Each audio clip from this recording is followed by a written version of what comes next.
ఒక block buster combination repeat అయినప్పుడు huge expectations ఉంటాయి. అంటే మీలాంటి ఇప్పుడు 'గబ్బర్ సింగ్' తర్వాత మీ కాంబినేషన్ అనేసరికి ఎక్స్‌పెక్టేషన్స్ డబుల్ లెవెల్‌లో ఉంటాయి.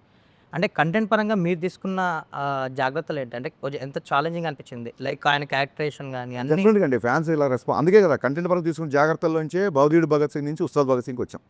ఎందుకంటే దే ఆర్ ఎక్స్‌పెక్టింగ్ అసలు ఇంకా దానికి లిమిట్‌లెస్‌గా ఎక్స్‌పెక్ట్ చేస్తున్నారు కాబట్టే ఒక కాలేజ్‌లో కొంచెం క్లాస్‌గా రెస్ట్రిక్ట్ చేయకూడదు క్యారెక్టర్‌ని అని చెప్పి ఈ క్యారెక్టర్ తీసుకున్నాం. సో, డెఫినెట్‌గా చాలా జాగ్రత్తలు తీసుకున్నాం. అందులో డౌట్ లేదు. చేసేటప్పుడు ఆయన ఒక ఆయన మీద ఎలాంటి పొలిటికల్ ప్రెజర్ గానీ, ఎజెండా గానీ లేదు. కానీ ఇప్పుడు మాత్రం ఆయన ఒక డిప్యూటీ సీఎం హోదాలో ఉన్నారు కాబట్టి, మీకేమైనా రిస్ట్రిక్షన్స్ ఉన్నాయా? ఈయన ఇలాగే చూపించాలి, ఇలా చూపించకూడదు అనే రెస్ట్రిక్షన్స్ ఏమైనా ఉన్నాయా? రెస్ట్రిక్షన్ అనే కంటే కూడా ఒక చిన్న రెస్పాన్సిబుల్ అయితే ఫీల్ అయ్యామండి. అంటే ఒక ఐటెమ్ గర్ల్‌తో సాంగు.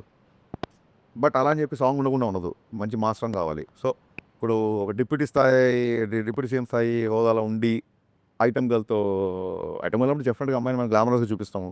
అలాంటి అమ్మాయి పక్కన ఆయన ఉండడం కరెక్ట్ కాదని. అలాగే మోర్ రెస్పాన్సిబుల్ అంటే ఇంతకుముందు విచ్చలవిడిగా ఏ డైలాగ్ రాసినా అవును. ఉండేది. ఇప్పుడు ఏ డైలాగ్ ఎటెళ్తదో, ఏ డైలాగ్‌ని ఎవరు ఏదైనా ఆ రెస్ట్రిక్షన్స్ అనకంటే కూడా రెస్పాన్సిబిలిటీగా ఫీల్ అయ్యాం. అవైతే ఉన్నాయి సార్.